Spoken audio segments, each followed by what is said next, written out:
우리가 함께 보실 말씀은 히브리서 3장 1절부터 6절까지의 말씀입니다. 오늘 설교의 본문은 4절부터 6절까지 말씀입니다. 우리 1절부터 6절까지 말씀 우리 다 함께 읽도록 하겠습니다. 그러므로 함께 하늘의 부르심을 받은 거룩한 형제들아, 우리가 믿는 도리의 사도이시며 대제사장이신 예수를 깊이 생각하라. 그는 자기를 세우신 이에게 신실하시기를 모세가 하나님의 온 집에서 한 것과 같이 하셨으니, 그는 모세보다 더욱 영광을 받을 만한 것이 마치 집 지은 자가 그 집보다 더욱 존귀함 같으니라. 집마다 지은 이가 있으니 만물을 지으신 이는 하나님이시라. 또한 모세는 장래에 말할 것을 증언하기 위하여 하나님의 온 집에서 종으로서 신실하였고, 그리스도는 하나님의 집을 맡은 아들로서 그와 같이 하셨으니, 우리가 소망의 확신과 자랑을 끝까지 굳게 잡고 있으면 우리는 그의 집이라. 아멘. 할렐루야. 예수님께서 오늘도 우리의 삶 가운데 함께 하십니다. 오늘도 우리가 주님을 믿으면 주님이 우리의 삶 가운데 은혜 베푸시고 역사하시는 것을 보고 경험하고 만지고 예수의 은혜 가운데 살도록 주님이 도와주십니다. 그 주님의 은혜 가운데 살아가는 우리 모든 성도들이 되기를 주님의 이름으로 축복합니다. 여러분, 우리가 인생을 살면서 기쁨을 누릴 때가 있습니다. 그 기쁨이 많은 기쁨들이 있지만 그 가운데 사람이 어떤 것을 성취해가는 기쁨이 있습니다. 그래서 아이들이 어느 날 갑자기 공부를 잘하는데, 어느 때 잘하느냐? 공부하는 재미, 그래서 그걸 통하여 알아가는 어떤 성취감, 그리고 시험을 더 잘 보면 더 좋겠죠. 그래서 어릴 때 뭔가를 이렇게 스스로 하게 해줘서 그것을 통하여 성취하도록, 성취감을 누리도록 만들어주는 것이 참 큽니다. 그러면 사람이 쭉 성장하면서 인생을 살면서 더 크고 더 많은 것들을 성취하게 됩니다. 학교에 들어가고 취직을 하고 그리고 차를 사고 집을 삽니다. 그래서 처음에는 작은 것으로부터 시작했어도 점점 크기가 커져가고 이루는 것이 많아지면 그것이 인생을 살아가는 기쁨이 되죠. 처음에는 작은 집, 그런데 살다 보면 더 큰 집, 더 넓은 집으로 이사를 하게 될 때 사람들은 그 넓은 집에 가면서 뿌듯함도 느끼고 보람도 느끼고 성취감도 느낍니다. 사회초년생이 되면 초년생이 되자마자 큰 중형, 대형차, 외제차 이렇게 사지 않죠. 때로는 중고차, 작은 차 이렇게 사면서 그 다음에는 조금 더 좋은 차. 그러면 중고차를 살 때도 차를 잘 닦지만 더 좋은 차를 사면 더 열심히 닦아요. 그러면서 그 차를 탈 때 새 차에서 나는 그 냄새, 새 차 냄새, 그런 걸 맡으면서 사람이 또 기쁨을 누리잖아요. 인생에 많은 기쁨이 있지만 그런 기쁨이 성취감에서 이루어지는 기쁨입니다. 그런데 우리가 인생을 더 살다 보면 우리가 이루는 것을 통하는 그 성취감이 있지만, 그 기쁨이 있지만 우리가 이룬 것을 지키는 것 또한 쉽지 않다라는 것을 알게 됩니다. 좋은 직장에 들어가지만 언제든지 직장에서 나올 수 있죠. 직장을 잃거나 아니면 직장이 없어지거나 아니면 직장을 그만두어야 되는 일도 있습니다. 더 큰 집을 얻었지만 더 큰 집을 그 집에서 살다가 그 집에서 영원히 살면 좋지만 오히려 재정적인 어려움 때문에 집을 팔고 다시 작은 집으로 옮겨야 되는 일도 적지 않아요. 사람들이 창업을 많이 합니다. 의외로. 많은 사람들이 창업을 많이 하는데 창업은 많이 하지만 그 창업하는 숫자만큼 폐업하는 숫자도 적지 않아요. 큰 회사를 이루는 것만큼 큰 회사를 지키는 것 또한 쉽지 않습니다. 우리나라가 한국전쟁이 끝나고 1950년부터 이 2000년대까지 얼마나 많은 회사들이 생겨났습니까? 재벌이라고 불리는 회사들도 생겨났어요. 그런데 이 50년, 50년, 60년을 버티는 회사가 돌아보면 그렇게 많지 않아요. 시작하고 또 이루는 것, 그것도 어려운 일이지만 여러분 그걸 지키고 계속해서 끌어가는 것은 어떻게 보면 그것보다 훨씬 더 어려운 겁니다. 초대교회 성도들이 예수를 믿는 것이 옳은 것이라고 믿었기 때문에 비록 많은 어려움이 있을 것이다라는 것을 짐작하고 유대교에서 기독교로 개종을 했습니다. 유대교에 남아있는 것이 어떤 면에서 보면 훨씬 더 유리한 것이 많았지만 그래도 예수 믿는 것이 구원의 길이라고 믿고 지금까지 살아왔던 길을 돌이켜 돌아섰어요. 시작은 어려웠지만 잘 될 것이라고 하는 기대감이 있었습니다. 그래서 예수님을 믿는 것 아니겠어요? 그런데 예수를 믿는 일은 시작도 어려웠지만 그 믿음을 지키는 것이 그 이상으로 어려웠습니다.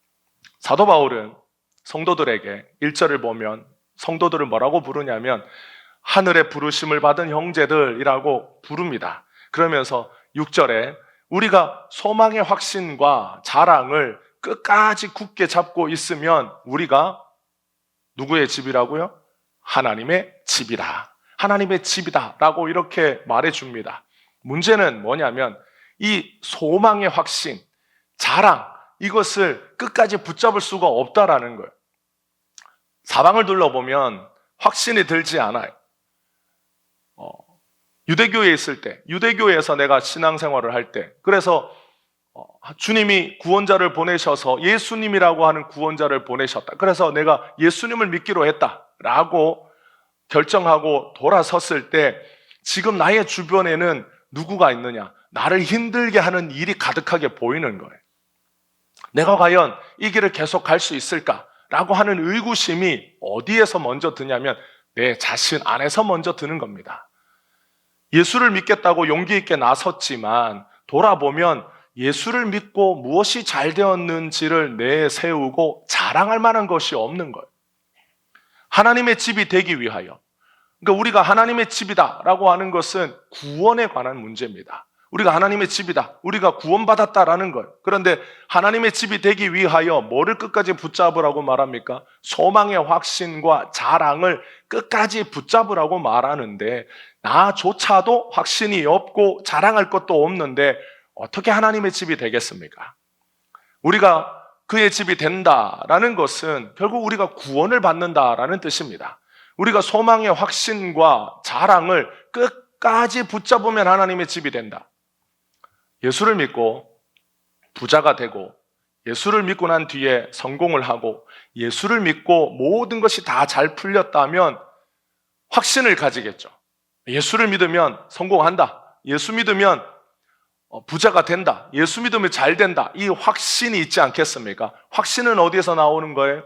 결과에서 나오는 겁니다. 그러니까 예수를 믿고 쭉 잘된 나의 결과를 보면 확신이 있지 않겠습니까? 그리고 그 결과로 자랑하지 않겠습니까?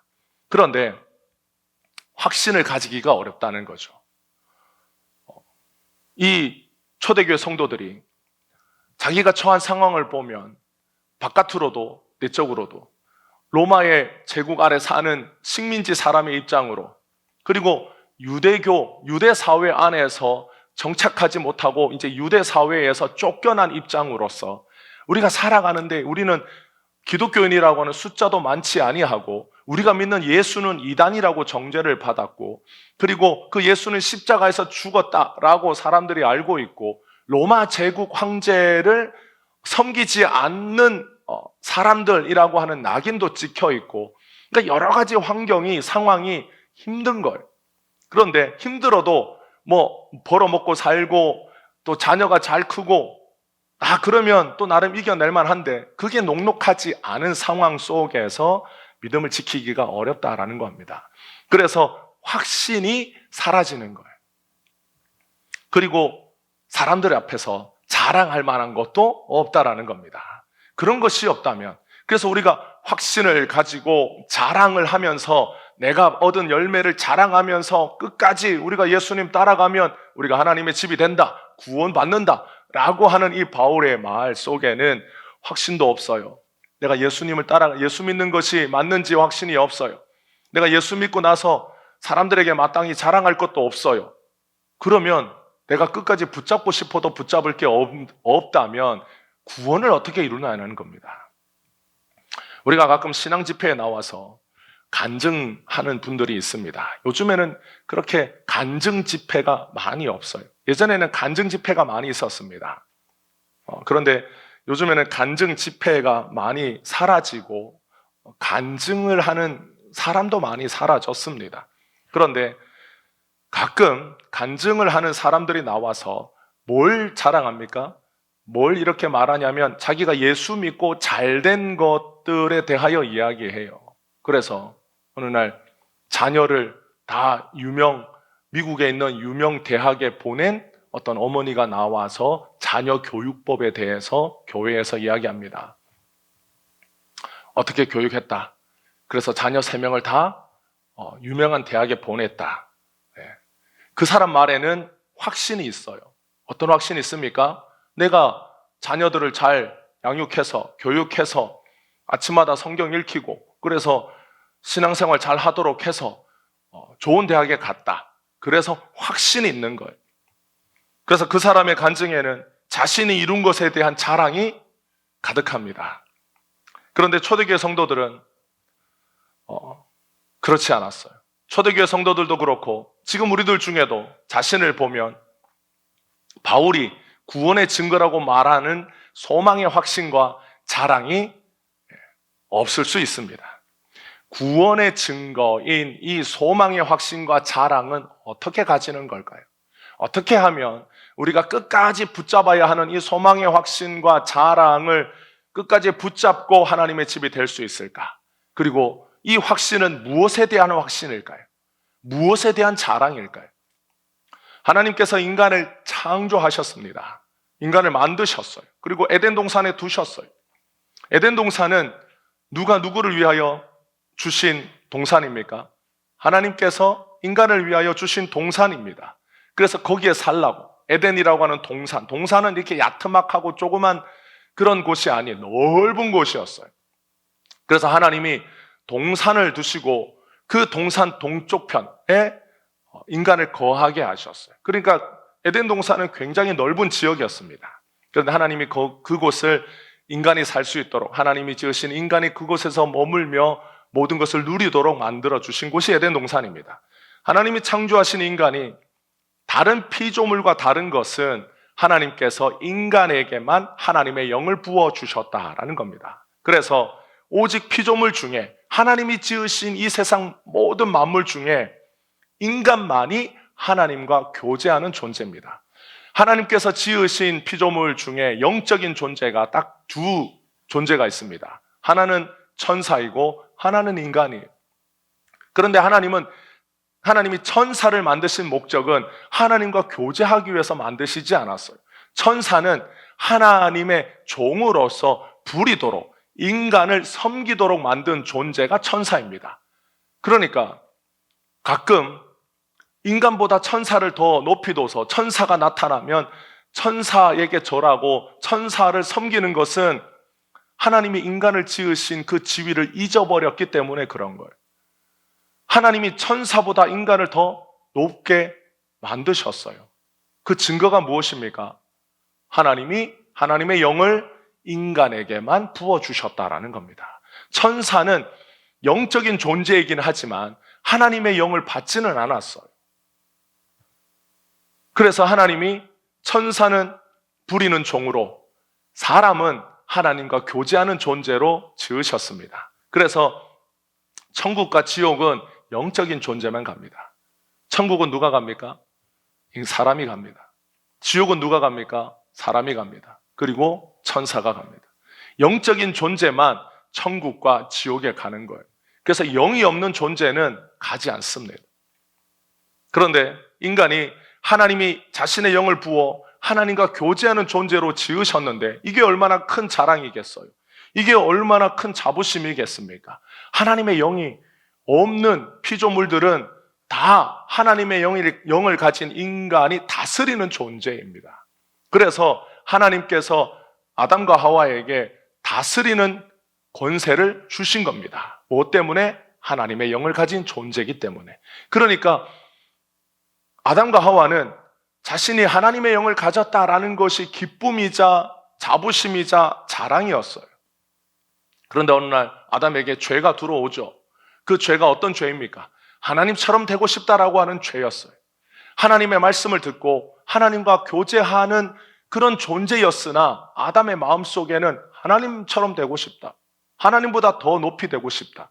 그렇게 되기 위해서는 누가 없어야 됩니까? 하나님이 없어야 돼요.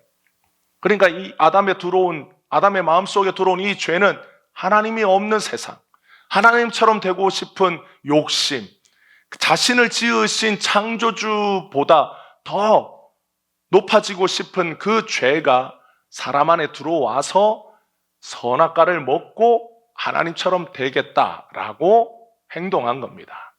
하나님을 소망 삼지 않은 인간은 하나님이 주신 그 에덴 동산에서 살 자격을 잃어버렸어요.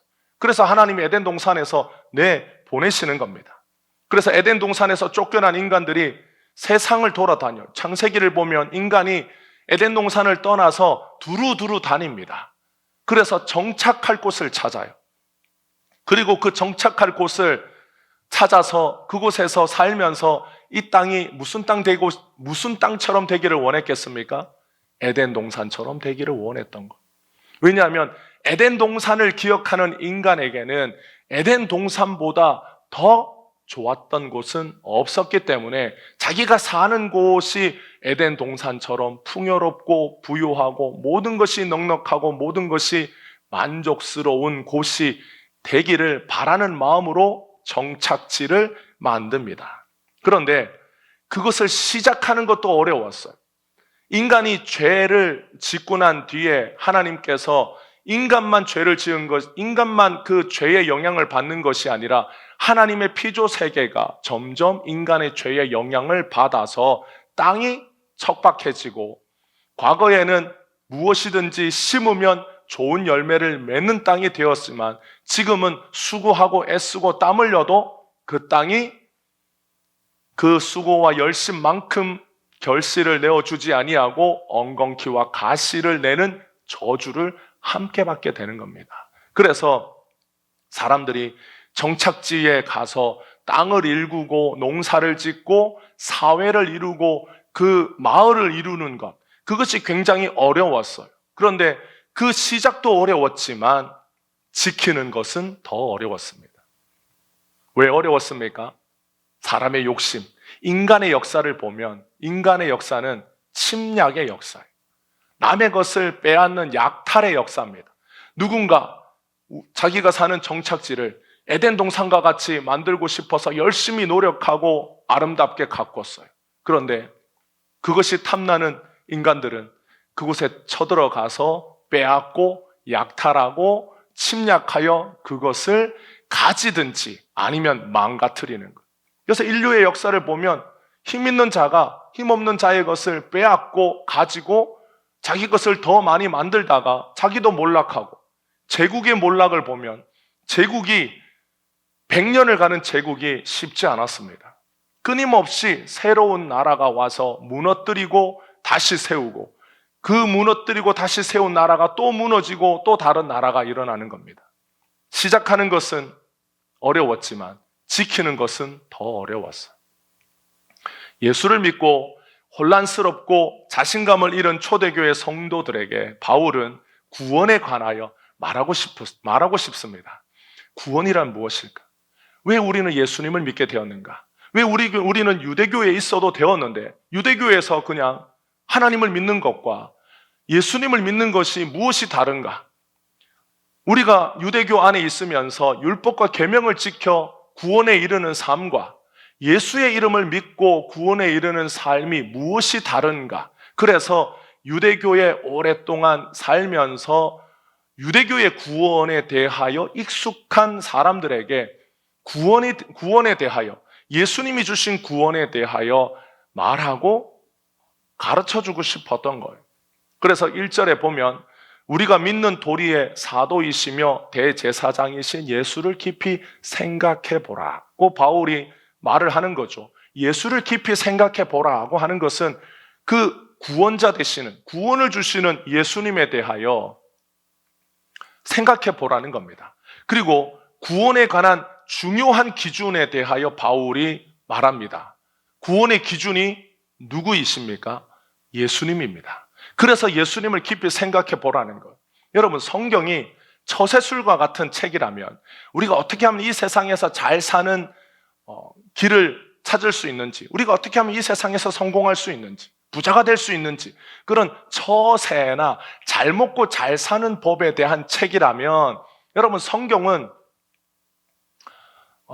그 권위가 유일무이한 권위가 아닐 수 있습니다. 왜냐하면 이 세상에 부자가 되는 법에 대한 책을 찾아보면 얼마나 많겠어요.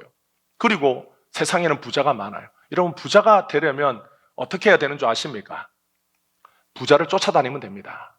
문제는 부자가 우리를 만나주지 않는다라는 데 문제가 있는 거죠. 부자가 되려면 부자 옆에 붙어 있으면 돼요. 그래서 부자가 하는 그대로 따라하면 됩니다. 그러면 부자가 돼요. 그게 세상에서 잘 먹고 잘 사는 법의 가장 중요한 원칙입니다. 그런데 성경은 누구에 대한 책입니까? 예수님에 대한 책입니다. 구원에 관한 책입니다. 세상의 어떤 것으로도 살 수 없고 세상의 어떤 것으로도 이룰 수 없는 구원에 관한 가장 중요한 기준, 구원에 관한 책이면서 그 구원이 오직 예수님으로만 이루어질 수밖에 없기 때문에 성경은 예수님에 대한 책이기도 해요. 구원과 예수님은 동전의 양면과 같기 때문에 예수님 따로 구원 따로 생각할 수가 없어요. 예수님 자신이 구원이기 때문에 성경이 구원에 관한 책이다 라고 말하려면 성경이 예수님에 대한 책이다 라는 말도 함께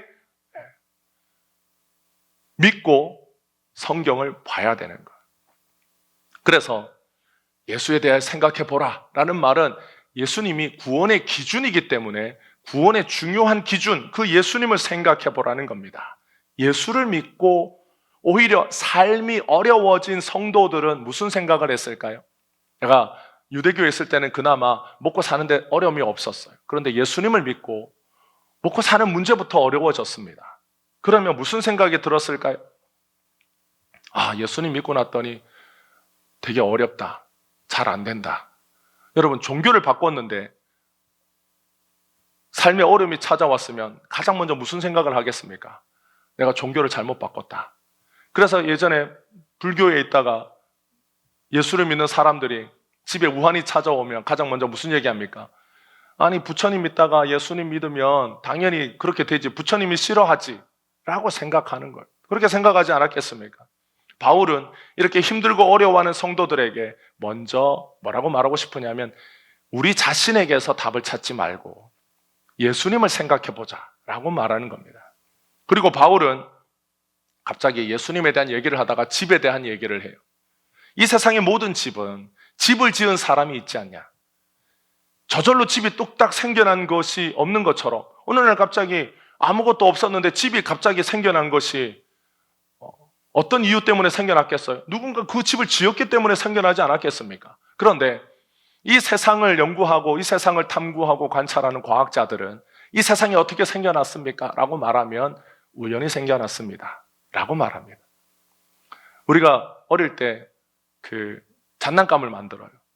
그래서 저도 어릴 때 프라모델, 탱크, 비행기, 로봇, 장난감 이런 걸 만듭니다. 학교 앞에 가면 문구점이 있어요. 그래, 그거를 다 잘라야 돼요.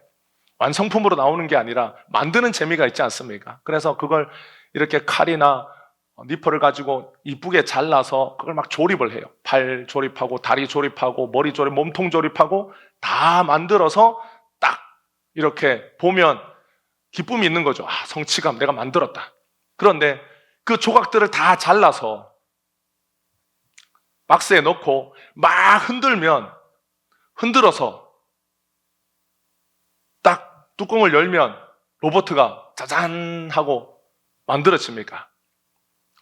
1시간을 흔들어서 안 만들어졌으니까 열흘을 흔들면, 열흘을 막 흔들어서 뚜껑을 딱 열면 로봇가 완성이 됩니까? 아니면 열흘은 안 되겠다. 적어도 만들어지려면 한 10년을 흔들어야지. 10년을 막 흔들어서 10년째 되는 날 뚜껑을 딱 열면 로봇가 만들어집니까? 그렇지 않아요. 그런데 놀랍게도 똑똑하고 머리가 좋은 과학자들은 이 세상이 그냥 우연히 만들어졌다. 그래서 우연히 만들어졌다고 하기에는 좀 뭐하니까 시간을 가지고 옵니다. 얼만큼의 시간을 가지고 옵니까? 수십억 년이라고 하는 시간을 가지고 와요. 그래서 그냥 우연히 만들어지기에는 시간이 1년이라고 하기는 너무 촉박하니까 수십억 년이라고 하는 이 긴 시간, 그래서 사람들이 말해요. 1억 년이 얼마나 긴 줄 아냐? 1억 년이라고 하는 그 시간 동안에는 수많은 일들이 일어날 수 있는 가능성이 있다.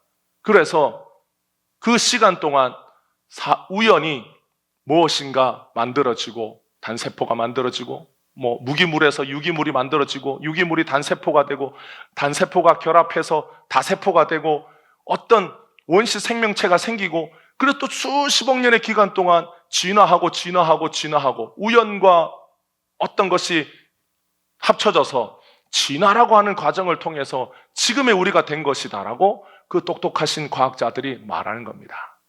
그런데 너무나도 당연하게 바울은 이 세상의 모든 집을 지은 사람이 있지 않냐라고 이렇게 말해. 그렇죠. 이 세상 모든 만물이 우연히 생겨났다라고 믿는 것만큼 믿음이 필요한 일이 어디 있겠어요? 그건 예수를 믿는 것보다 더 큰 믿음이 필요한 겁니다. 저절로 집이 뚝딱 생겨난 것이 아닌 것처럼 이 온 세상도 저절로 뚝딱 생겨난 것이 아니라 이 세상 모든 만물을 지으신 누가 계시다? 창조주가 계시다라는 겁니다. 하나님이 계시다. 그런데 6절에 보면 바울은 특별히 성도들을 향하여 너희가 하나님의 집이다 라고 이렇게 가르쳐줘요. 그러면 하나님의 집은 뚝딱 생겨났습니까? 저절로 생겨났습니까? 우연히 생겨났습니까? 그 집 앞에 뭐가 붙어 있어요? 하나님의 집. 다른 말로 하면 하나님이 지으신 집. 우리는 누가 지으셨다? 하나님이 지으셨다라는 겁니다. 여기서 이 집은 단순히 우리 자신을 의미하는 것뿐만이 아니라 하나님의 구원을 말하는 거예요. 우리가 하나님의 집인데, 우리가 하나님의 집으로 지어지는데, 우리가 그의 구원을 받는 성도들인데, 그의 자녀인데, 우리는 뚝딱 생겨난 존재가 아니라 그 모든 과정에 누가 계시다? 하나님이 계시다라는 겁니다. 그래서 주어가 있는 거예요. 우리의 구원은 누가 이루시는 것이다? 주님이 이루시는 것이라고 바울이 가르쳐 줍니다. 성도들이 하나님의 집이라면 하나님이 성도들을 집으로 삼으셨다라는 뜻이 됩니다. 그런데 하나님께서 집을 지어놓고 방치한 것이 아니라 돌보는 사람을 세워두셨어요. 그 중에 한 사람은 모세입니다. 왜냐하면 이 히브리서를 읽는 성도들이 대부분 유대교에서 예수님을 믿는 성도들이 되었기 때문에 그들에게는 누가 익숙하다? 모세가 익숙합니다. 유대의 역사에 익숙한 성도들이에요. 그래서 바울이 이 성도들에게 모세의 이야기를 해줍니다. 하나님이 지으신 집에 충성된 종이 있었다. 하나님이 이스라엘이라고 하는 집을 세우실 때에 그 이스라엘이라고 하는 집을 세우시고 그 집을 지키고 그 집을 보호하고 그 집을 이끌어가는 한 사람을 세웠는데 그가 모세다. 그런데 그는 하나님의 종이었다. 그래서 그가 얼마만큼 하나님의 집 이스라엘을 섬겼느냐? 신실하게 섬겼다. 그가 40년 동안 이스라엘을 위하여, 하나님의 집인 이스라엘을 위하여 신실한 하나님의 종으로서 집을 지키고 보호했다라고 가르쳐 줍니다. 그럴 때 이 말을 할 때 히브리서를 읽는 성도들이 다 고개를 끄덕였어요. 왜냐? 어렸을 때부터 모세에 대한 이야기를 들었거든요. 모세가 얼마나 신실한지를 들었거든요.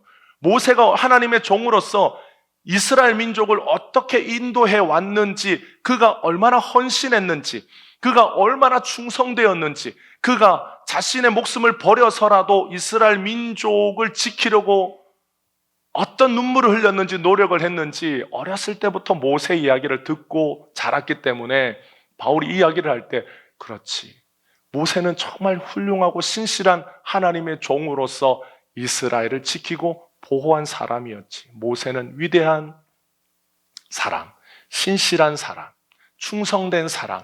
어렸을 때부터 모세 하면 다 고개 끄덕였어요.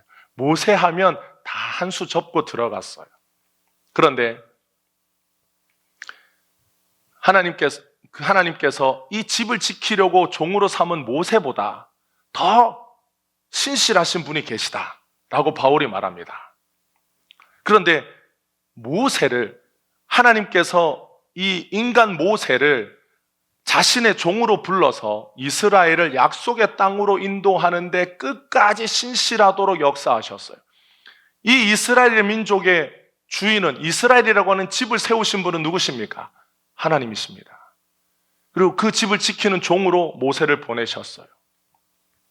하나님께서 모세를 종으로 불러 이스라엘이라고 하는 이 민족을 하나님의 집으로 삼으시는 이유는 그 가운데 비밀이 한 가지 숨어 있는데, 그 비밀이 5절에 보면 나옵니다.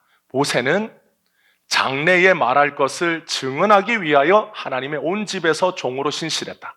하나님이 모세를 불러 이스라엘 민족을 하나님의 종으로서 신실하게 섬긴 것은, 그 목적이 무엇이라고 말합니까? 장래에 말할 것을 증언하기 위하여 그렇게 했다라는 것. 장래에, 나중에 어떤 말해질 것, 나중에 나타날 것, 나중에 말할 어떤 것을 증언하는 증인으로서 모세를 하나님께서 이렇게 신실하게 하나님의 종으로 섬기도록 역사하셨다라는 겁니다. 그러면 모세는 미래에 누구를 증언하기 위하여 그런 삶을 살았습니까? 바로 예수님을 증언하기 위하여 그렇게 산 거예요. 그래서 바울이 모세가 미래에 오실 구원자의 모습을 1500년 전에 미리 하나님의 온 집에 신실한 종의 모습으로 하나님이 나타내게 하셨다라고 가르쳐줘요. 그래서 모세와 이 히브리 교인들, 히브리서에 있는 성도들이 너무나 잘 알고 있는 모세와 그들이 지금 믿고 있는 예수님을 비교해 줍니다. 모세는 이 예수님을 증언하기 위하여 하나님의 집에 하나님의 종으로서 신실하게 섬기셨다. 그런데 예수님은 모세보다 더 신실하신 분이고 모세보다 더 존귀하신 분으로 하나님의, 모세와는 다르게 하나님의 아들로서 종으로 집을 지키는 분이 아니라 하나님의 아들로서 집을 돌보고 지키시는 분으로 우리를, 지금 예수를 믿는 우리를 지키고 보호하신 분이다. 예수님은 모세보다 더 신실하고 모세보다 더 존귀하고 모세보다 더 위대하신 분이다. 그분이 지금 누구를 지키고 계신다? 우리를 지키고 계신다 라고 이렇게 말합니다. 그래서 3절을 보면 예수님은 모세보다 더욱 영광을 받을 만한 분이다라고 말하는 거예요. 집 지은 자가 그 집보다 더 존귀한 것처럼 예수님은 그러면 집인 우리보다 더 존귀하신 분이다 아니다? 더 존귀한 분이라는 거예요. 그럼 집을, 바울이 왜 이런 얘기를 했겠어요? 바울이 이 교인들에게, 성도들에게 빌드업을 하는 거예요. 예수님이 어떤 분이신가를 가르쳐주기 위하여 집을 지은 자가 집보다 더 존귀하지 않냐? 그런데 우리가 하나님의 집인데 우리의 집을 지으신 분이, 우리를 지으신 분이 예수님입니다. 우리에게 구원을 주신 분이 예수님입니다. 그래서 예수님이 더 존귀하지 않냐? 그런데 그 예수님이 하나님의 종으로서 이스라엘을 신실하게 섬겼던 모세보다 우리를 더 신실하게 섬겨주고 계시다라는 말을 바울이 하고 싶은 거예요. 모세는 40년 동안 눈물과 고난과 어려움과 억울함과 많은 일들을 참으면서 이스라엘 백성들을 섬겼어요. 그런데 모세보다 더 존귀하신 예수님이 우리를, 지금 여러분들을 고난 중에, 어려움 중에 있어서 원망하고 불평하고 내가 괜히 예수 믿은 것 아닌가, 다시 돌아가야 하나, 이제 예수님 그만 믿어야 하나, 이렇게 이스라엘 백성들처럼, 광야에 있던 이스라엘 백성들처럼 원망과 불평하고 있는 여러분들을 예수님이 어떻게 하고 계시다? 지키고 보호하고 계신다. 여러분, 모세는, 하나님이 모세에게 말씀하셨잖아요. 내가 이스라엘 민족을 버리겠다. 모세, 너로 하여금 더 위대한 민족을 붙여줘서 네가 그 민족의 지도자가 되게 해주겠다. 그때 모세가 뭐라고 말했다고요? 주님의 책에서 나의 이름을 차라리 지워주시고 이 민족을 용서해 달라고, 버리지 말아달라고 모세가 하나님 앞에 하소연했어요.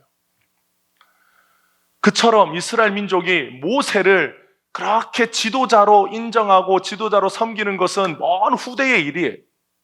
모세는 위대했지만 여러분 성경을 읽어보면 출애굽기, 레위기, 민수기, 신명기 읽어보면 모세의 고난과 모세의 고통과 모세의 그 스트레스와 모세가 가졌던 그 많은 어려움들 여러분 상상하시겠습니까?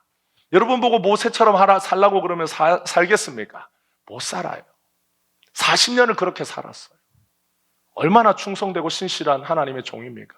그런데 바울이 지금 누구에 대해서 말하고 싶어요? 예수님에 대해서 말하고 싶어요. 모세보다 예수님이 더 신실하게 우리를 돌보고 계신다. 모세는 자기의 이름을 지워달라고 하나님의 책에서 나를 지워달라고 했지만 예수님은 십자가에서 우리를 위하여 죽으셨다. 우리의 죄를 용서해달라. 그리고 그분이 우리를 그냥 지으시고 내버려 두신 것이 아니라 우리를 지키고 보호해 주신다. 예수님이 인간보다 비교할 수 없이 존귀한 분이신데 그 예수님이 비천한 우리를 돌보고 계신다. 어떻게 돌보고 계십니까? 마치 모세가 종으로서 이스라엘을 끝까지 돌보고 지킨 것처럼 우리를 그와 같이 신실하게 지키고 돌보신다 라고 말하는 거예요. 여러분, 이스라엘 백성들이 이집트에서 나와서 바로 가나안 땅으로 들어가서 바로 가나안 땅에 들어가서 잘 먹고 잘 살았으면 불평과 원망할 새가 없었겠죠. 그런데 이스라엘 백성들은 왜 광야에서 40년 동안 뺑뺑 돌았어요?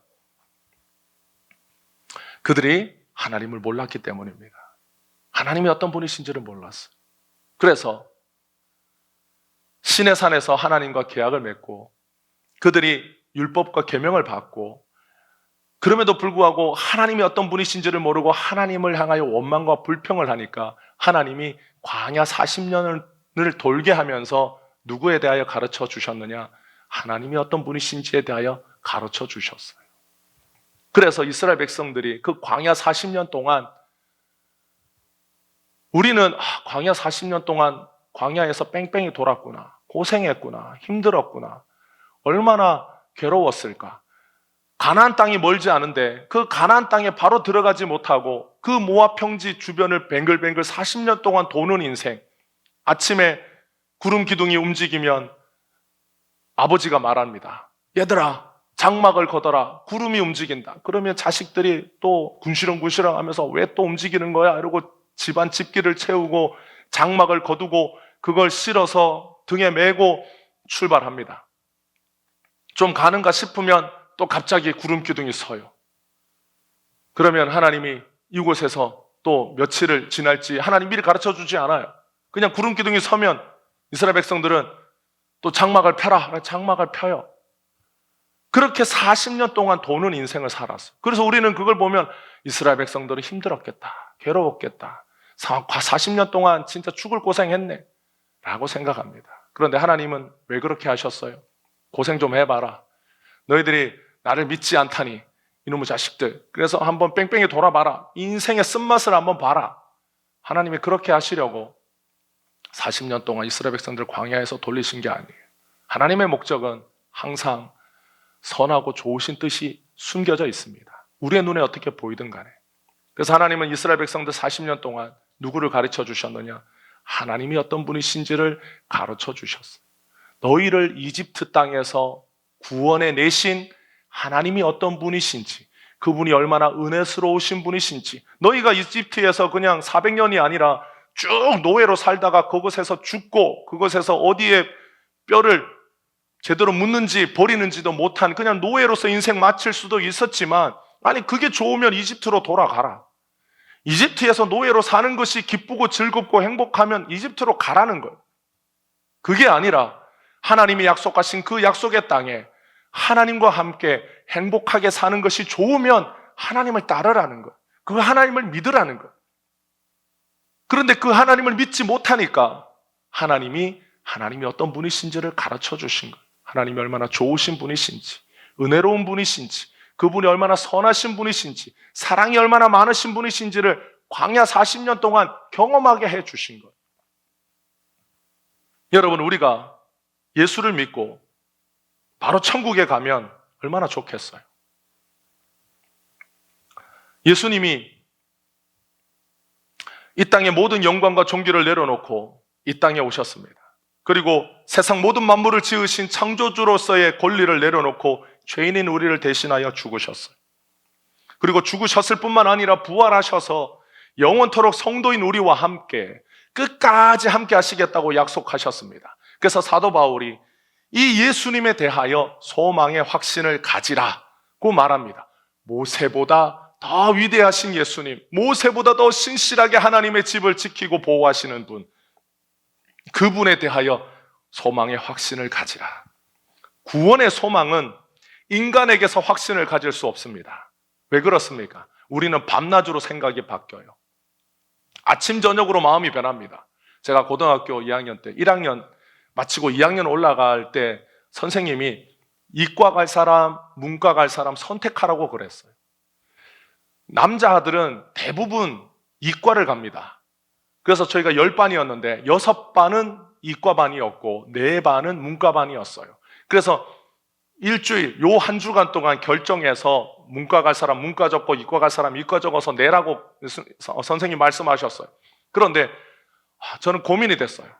이과를 갈까 문과를 갈까. 딱히 판단이 서지 않았습니다. 문과를 가면 외울 게 많고 이과를 가면 수학을 막 해야 되고 뭐를 할까? 어디를 가야 잘 될까? 고민을 했습니다. 그래서 아침에 학교를 갈 때 결정을 해요.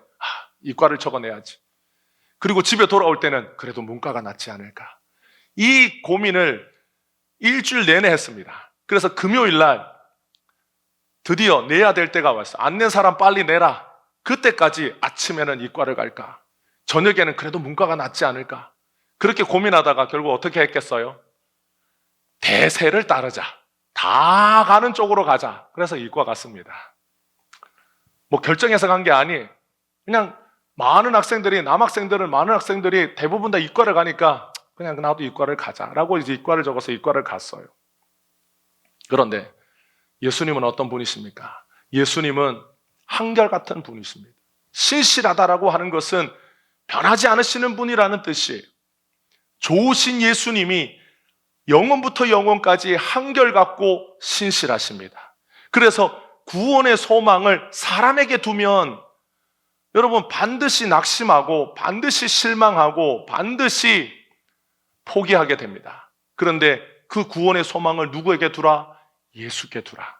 예수께 두는 사람만이 확신을 가질 수 있습니다. 그 확신이 누구에게 두었기 때문에? 예수님께 두었기 때문에. 그 예수님이 어떤 분이시길래?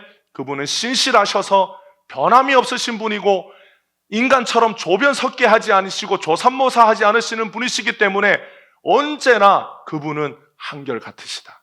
그분이 모세보다 더 존귀하나 모세보다 더 신실하게 우리를 지키시는 분이시기 때문에 구원의 소망을 어디에다 두라? 우리 자신에게 두지 말고 예수님께 두라. 그러면 확신하게 된다. 그게 바울의 말이에요. 자신에게 있는 공로, 나에게 있는 의의 소망을 두는 자는 내게 있는 공로와 의가 사라지면 어떻게 되겠어요? 구원의 소망도 사라지기 때문에 이것을 지키기 위해서 신앙생활하는 거예요. 내가 주일 성수를 30년 동안 한 번도 빠지지 않았기 때문에 이게 나의 공로다. 내가 주님 앞에 드린 것이 많기 때문에 이것이 나의 의다 라고 믿는 사람은 이걸 지키는 신앙생활을 합니다. 그런데 시작하는 것보다 이루는 것보다 뭐가 어렵다? 지키는 것이 어려워요.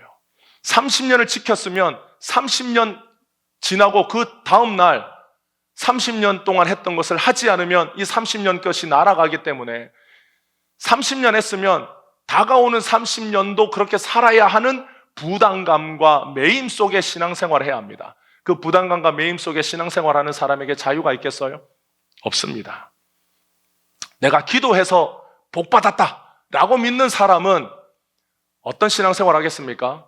죽으나 사나 기도합니다. 밤낮으로 기도합니다. 기도해서 복받았기 때문에 다른 사람에게 말할 때도 뭐라고 말하겠어요? 기도해야 복받는다고 말해요. 기도해야 성공한다. 기도해야 자녀가 잘 된다. 기도해야 다 잘 된다. 그래서 기도가 예수님보다 더 높아요. 그래서 기도하지 않으면 죽는다라고 믿기 때문에 사나 죽으나 기도에 매입니다.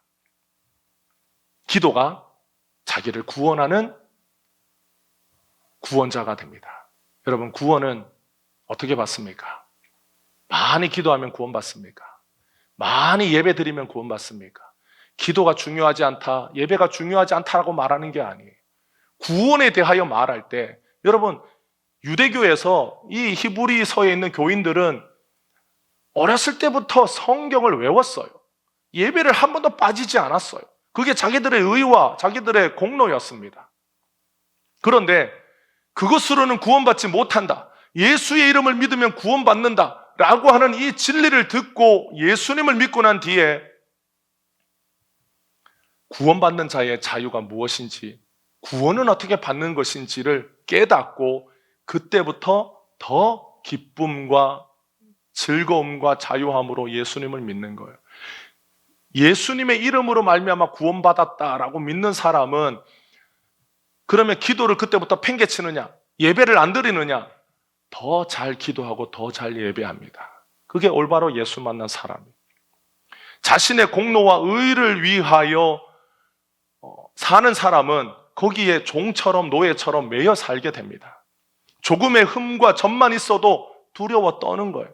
제가 예전에 교회에서 사역할 때 어떤 초등부 교사 부부 중에 이런 말을 하는 교사가 있었어요. 자기들은 늘 기도한다. 그런데 우리가 기도를 쉬지 않으면 하나님이 자기들의 자녀를 아프시게 한다. 그래서 자기들의 자녀가 아프면 우리가 기도를 등한시했구나, 그래서 또 기도를 열심히 하게 된다. 그런 말을 하는 걸 들었어요. 그건 개인의 경험이에요. 그게 틀렸다, 나쁘다라고 말하는 것이 아니라 그 고백을 하는 그 믿음, 그것이 맞다라고 믿는 그분에게 하나님은 어떤 분이시겠어요? 기도하지 않으면 자기의 자녀를 아프게 하는 분. 그래서 기도하게 하시는 하나님. 물론 하나님이 그렇게 하실 수도 있어요. 그러나 우리가 하나님을 올바로 아는 것에는 진리가 있는 곳에 뭐가 있다? 자유함이 있다 라고 예수님이 말씀하셨습니다. 그래서 두려움과 매임 속에 주님이 우리를 끌고 가서 신앙생활하게 하지 않아요. 예수를 믿었는데 부자가 못 되고 성공도 못하고 내세울 만한 것이 없는 사람은 예수님을 자랑하는 것이 아니라 자기 자신을 자랑하는 겁니다. 바울이 우리가 가진 소망 안에서 자랑을 끝까지 붙잡으라고 하는 것은 우리 자랑이 아니에요. 그건 예수님에 대한 자랑입니다. 간증하라고 하면 자기 자랑하는 사람은 간증이 무엇인지를 모르는 사람입니다. 잘 먹고 잘 사는 것이 예수 믿는 목적인 사람은 못 먹고 못 살면 예수를 떠나겠죠.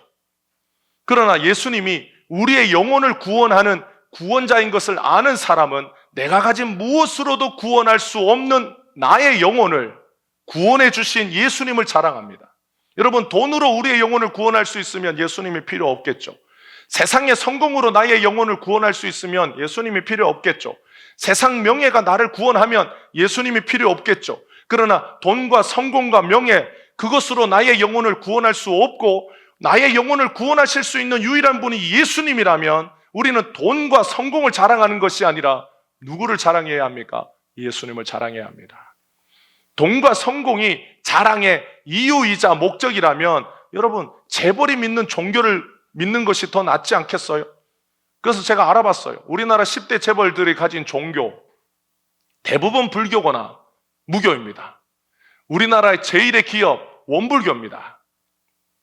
다 모계에서 내려온 종교를 불교, 원불교, 무교, 그 중에 가끔 개신교, 우리는 개신교라고 부르지 않아요. 뭐라고 부릅니까? 기독교. 여러분, 개신교는 올바르지 않은 표현입니다.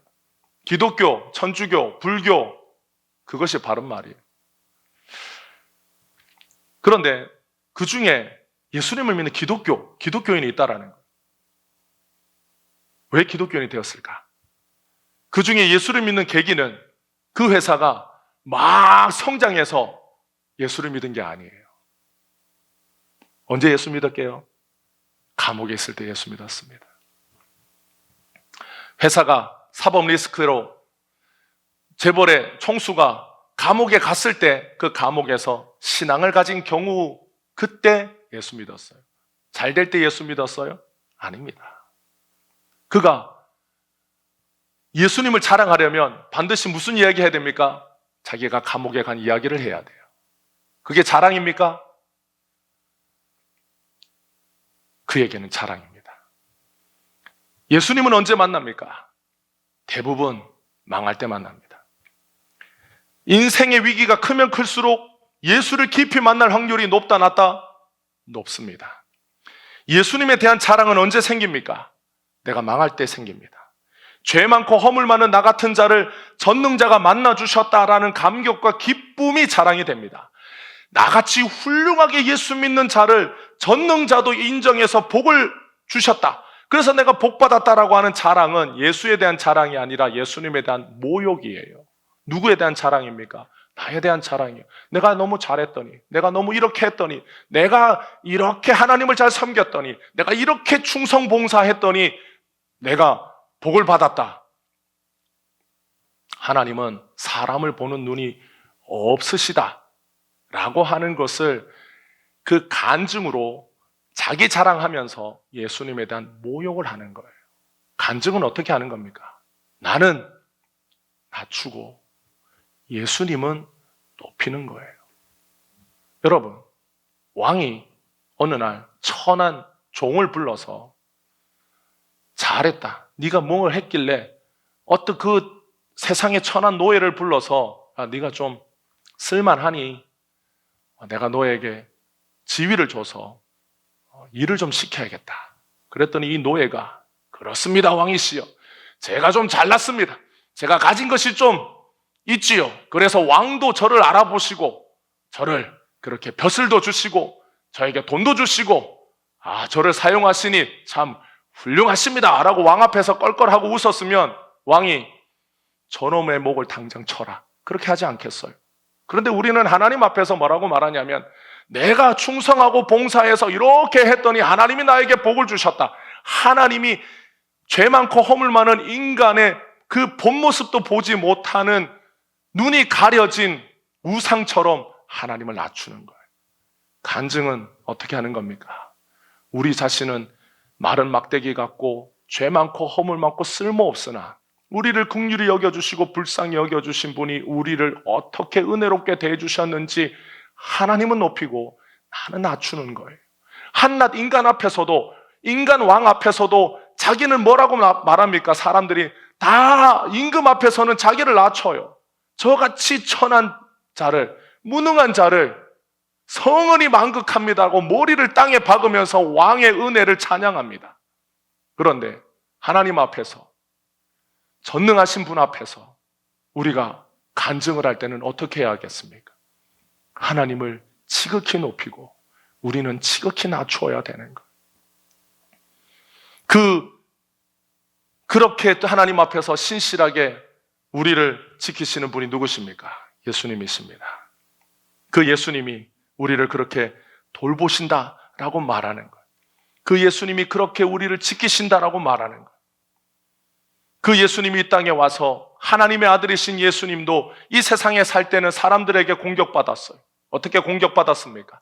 한낱 인간 주제에 어떻게 자기가 하나님이라고 그런 망언을 할 수 있느냐? 사람들로부터 많은 린치를 당하셨어요.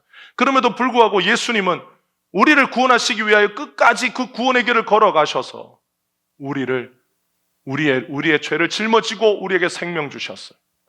그래서 그 예수님의 이름을 믿으면 구원받는다라고 하는 이 소망의 확신과 자랑으로 우리가 살아갈 수 있도록 주님이 역사하셨습니다. 구원은 세상의 기준으로는 살 수 없습니다. 세상의 절대 기준 무엇입니까? 돈, 성공, 명예입니다. 근데 그거로는 구원을 얻지 못해요. 돈이 구원이고 돈이 성공인 사람은 돈과 성공을 손에 쥐고 있는 동안에는 참된 구원자이신 예수님을 만날 수 있겠습니까? 없겠습니까? 돈이 나를 구원해요. 세상 성공이 나를 구원해요. 그런데 돈을 포기해라, 목숨 내놓으라는 말입니다.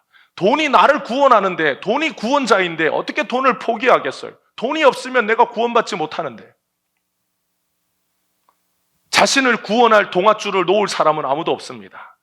돈이 동아줄인 사람은 이 돈을 놓을 수가 없는 거예요. 그런데 그 동아줄이 썩은 동아줄인 것을 깨달았을 때 사람들은 생명줄인 예수님을 만나게 됩니다. 내가 쥐고 있는 이 동아줄이 썩은 거구나. 그것을 깨달았을 때 사람들이 실망하겠습니까? 낙심하겠습니까? 좌절하겠습니까? 좌절하죠. 실망하죠. 낙심하죠. 내가 굳게 믿었던 것, 내가 한평생 돈이 전부야, 돈이 최고야, 돈이 나를 구원하는 거야, 돈이 전부인 사람은 이 전부인 것을 놓게 되었을 때 세상이 망한 것 같았어요. 그런데 그때 누가 찾아옵니까? 예수님이 찾아옵니다. 제가 아는 목사님 중에 예수 믿기 전에, 그 목사가 되기 전에 돈을 잘 버는 직업을 가지고 있었어요. 사업을 하셨어요. 그래서 우리나라에서 누구나 말하면 아는 대학에 나와서 좋은 회사에서 돈을 많이 벌어서 나와서 창업을 했습니다. 그래서 돈을 많이 벌었어요. 그런데 돈을 많이 버니까 예수 믿는 것에 그다지 마음이 없었습니다. 교회는 그냥 들락날락했어요. 그런데 그분의 어머니가 예수님을 만나고 예수님을 사랑하는 어머니셨어요. 권사님이었어요. 그 믿음이 좋은 그 어머니가 하나님 앞에 기도했습니다. 저 아이가, 저놈의 자식이 돈에 너무 빠져서 예수님을 못 만났습니다. 저렇게 교회 다니고 저렇게 예수 믿으면 구원받지 못하는데 주님, 저 아들이 예수님 만나게 해달라고, 사업이 망해서라도 예수님 만나게 해달라고 주님 앞에 기도했어요. 돈과 예수님이 동급이라면, 돈과 예수님을 동급에 두는 부모라면 절대로 하지 못할 기도였겠지만 생명의 구원자이신 예수님을 만난 그 어머니는 돈이 자신이 사랑하는 자식의 영혼을 구원하지 못한다는 걸 너무 잘 아시는 분이었어요. 그래서 주님 앞에 그렇게 기도할 수 있었습니다. 그래서 어떻게 됐겠어요? 사업이 망했어요. 사업도 잘 되고 예수도 만났으면 얼마나 좋았겠습니까? 여러분이 원하는 해피엔딩은 그거잖아요. 사업도 잘 되고 예수님도 만나고. 그런데 안타깝게도 여러분들이 원하는 결과대로 되지 않고 사업이 망했습니다. 주님이 그 어머니의 기도대로, 그 권사님의 기도대로 그의 아들을 만나주셨어요. 어떻게 만나주셨어요? 사업이 쫄딱 망해서 만나주셨습니다. 그리고 나서 그분이 목사가 되었어요. 여러분, 예수님을 잘 믿는 것은, 예수님 만나면 무조건 목사 된다는 말을 하고 싶은 게 아니에요. 예수님을 잘 믿기 위해서 목사가 되어야 된다는 말을 하고 싶은 것도 아니에요. 그러면 목사가 되고 난 뒤에 그분의 고백은 내가 그때 더 벌지 못해서 아쉽다였겠습니까? 아닙니다. 돈보다 더 귀한 예수님 만난 것, 그것이 그에겐 기쁨입니다. 이 말은 돈이 무가치하다는 것도 아니고 망해야만 꼭 예수 만난다라는 말을 하는 것도 아니에요. 여러분의 걱정은 그거잖아요. 예수님 만나기 위해서는 망해야 되는구나. 망하기 싫은데.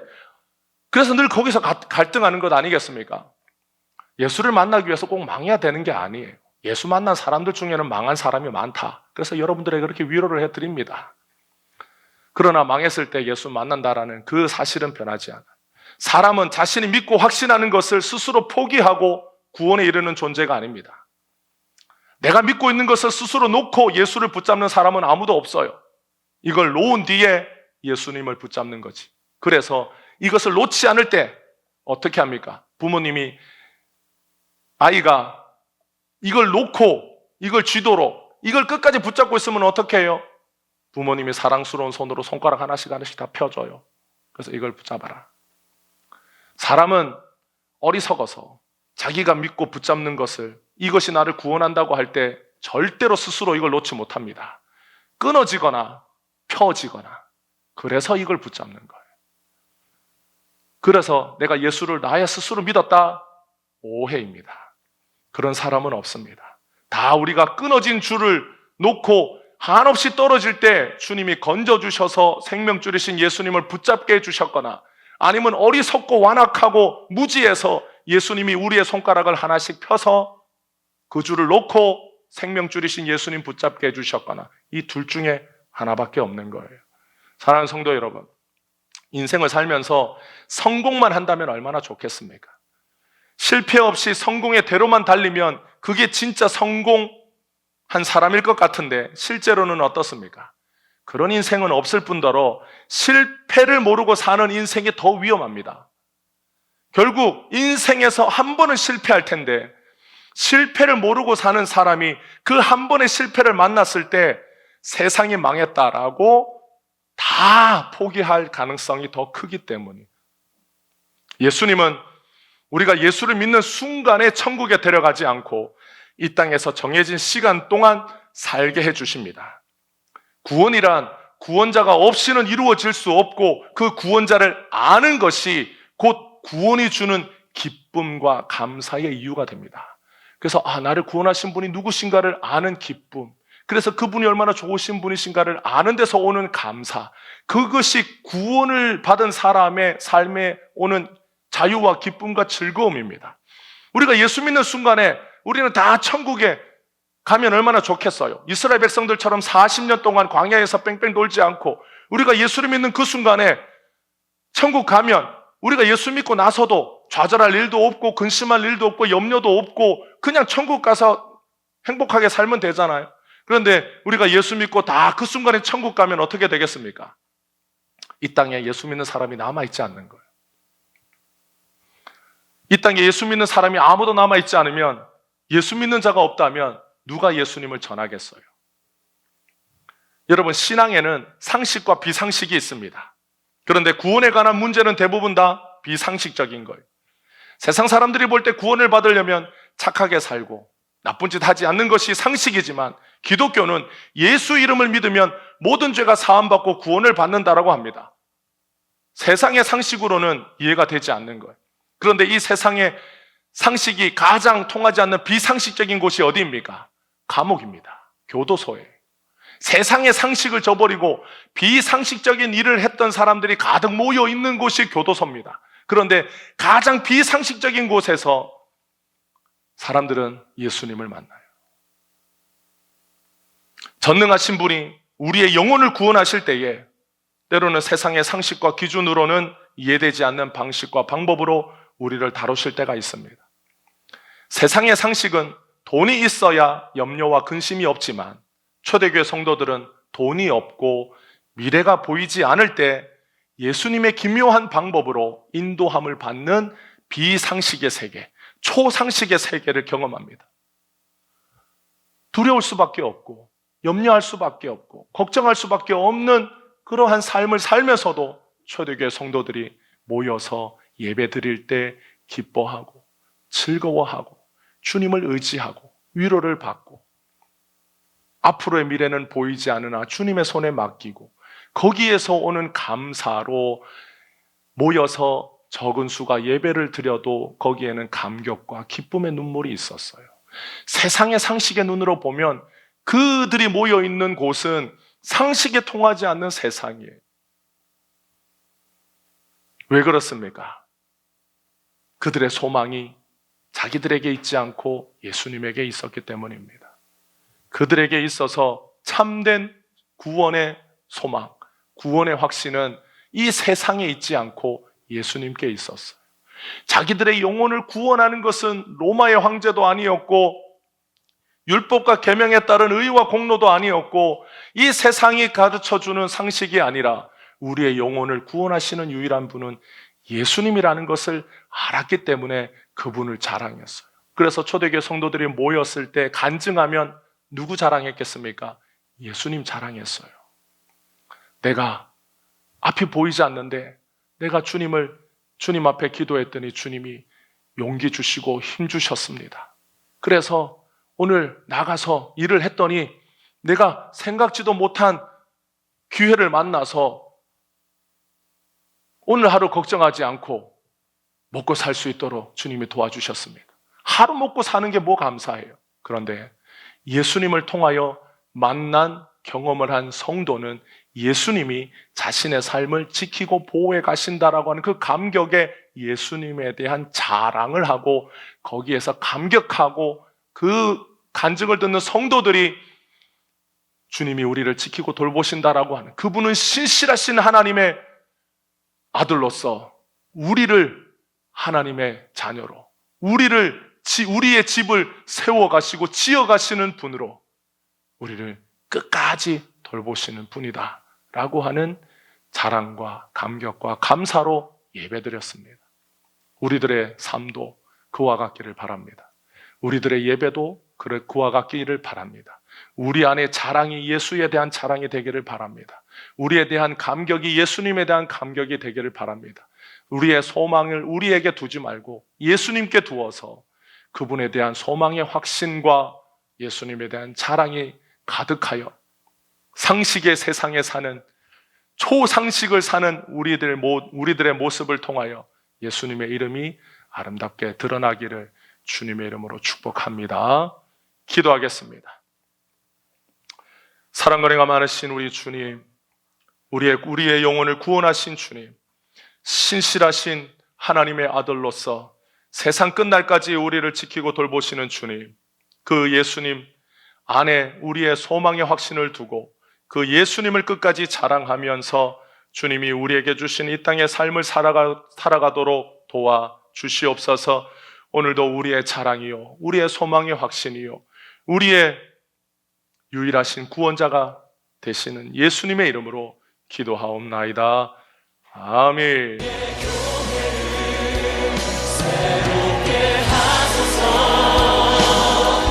말씀으로 성령으로 주의 교회를 부르시기소서.